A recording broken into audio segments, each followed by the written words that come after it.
Mesdames et messieurs, bonjour. Bonjour Yann. Bonjour Gérald. Nous allons donc présenter les 9e journées du e-learning. Et oui, déjà les 9e. Ah oui. Alors pour cette 9e édition du e-learning, nous sommes venus accompagner nos nouveaux amis, nos compagnons Lego. Voilà. Alors, quel est le thème de cette 9e édition, Yann?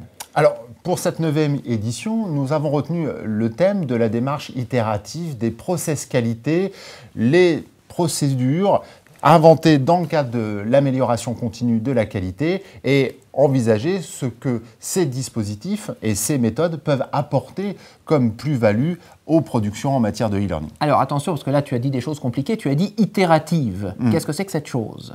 Itérative, c'est la route d'Hamming, c'est le perfectionnement continuel, c'est-à-dire c'est agir mais se mettre dans l'action, mais tout en envisageant la rétroaction, c'est-à-dire évaluer les dispositifs pour ensuite les améliorer de façon continuelle. Bon, alors, interaction, rétroaction, d'accord, amélioration finalement continue d'un processus de production. Finalement, dans le cadre d'une démarche en matière de e-learning, quel est l'objectif? Comment est-ce que ça fonctionne? Comment est-ce qu'on met en place finalement? Comment est-ce qu'on démarre en matière de e-learning? Alors, on démarre en matière de e-learning, bien évidemment, en étant dans des modes de collaboration, en mettant les acteurs, bien évidemment, au centre des dispositifs. Et donc, cela permet d'envisager de nouveaux profils, de nouvelles postures dans le cadre de dispositifs de production en matière de e-learning. Ah, alors, nouveaux dispositifs en effet, mais de plus en plus d'acteurs finalement dans ces dispositifs e-learning. N'est-ce pas les Lego? Vous êtes finalement de plus en plus nombreux ici. De plus en plus nombreux avec des profils bien variés, comme effectivement tu l'as souligné, Gérald. Alors c'est une massification, c'est la question un peu des MOOC aussi qui est quand même de plus en plus évoquée là-dessus.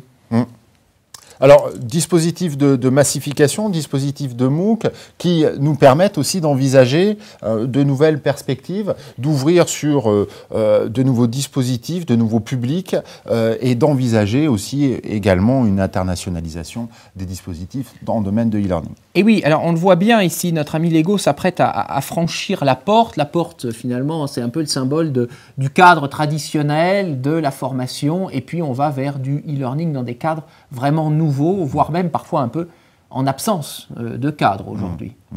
Oui, effectivement, en absence de cadre parfois juridique, qui nous amène parfois à être véritablement limite en ce qui concerne les dispositifs juridiques ou la réglementation juridique. Donc à la fois dans des cadres, mais aussi parfois hors cadre, afin aussi de libérer toutes les énergies et toute la créativité. Bon, alors, évidemment, une fois qu'on a mis en place ces processus, il va falloir rétroagir sur eux, il va falloir se demander comment améliorer la qualité. Bon, la première question, c'est peut-être aussi de se demander comment ces personnages-là vont faire, quel processus ils vont mettre en place pour apprendre. Est-ce que du fait qu'ils sont nés avec le numérique, l'apprentissage via le numérique est quelque chose de naturel, ou est-ce que finalement il ne faut pas faire une analyse de ce que l'on fait pour l'améliorer parce que ce n'est pas aussi naturel que cela d'apprendre par le numérique? Ah, effectivement, on est dans des cadres aussi ou des nouvelles perspectives qui nous permettent d'envisager le e-learning en répondant à de nouveaux besoins ou même éventuellement créant de nouveaux besoins. Et ici, avec nos amis Lego, que l'on va positionner dans la petite fenêtre, nous sommes amenés à envisager de nouvelles éventuelles perspectives en matière de e-learning.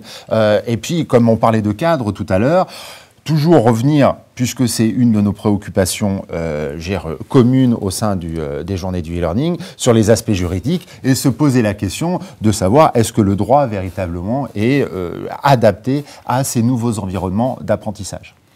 Et puis, il y a quand même un dernier point d'importance, me semble-t-il, dans la démarche, là encore itérative, qui dit qu'on va aller vers de nouveaux horizons par une amélioration sans cesse du processus. Parmi les nouveaux horizons, c'est l'horizon en matière internationale. Évidemment, l'utilisation du numérique permet l'utilisation et une approche finalement d'un public beaucoup plus large.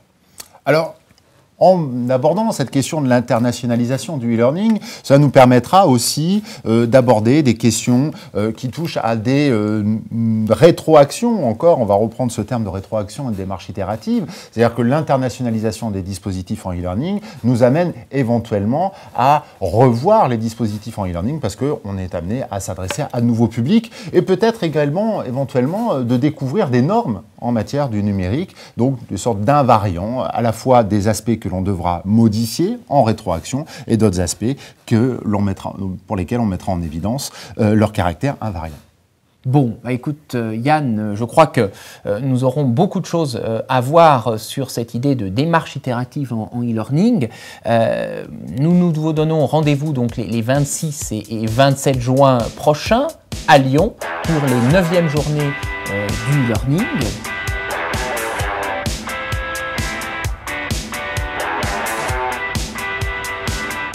Juste une chose quand même Yann pour finir, je crois que nous ne sommes pas seuls avec nos amis Lego.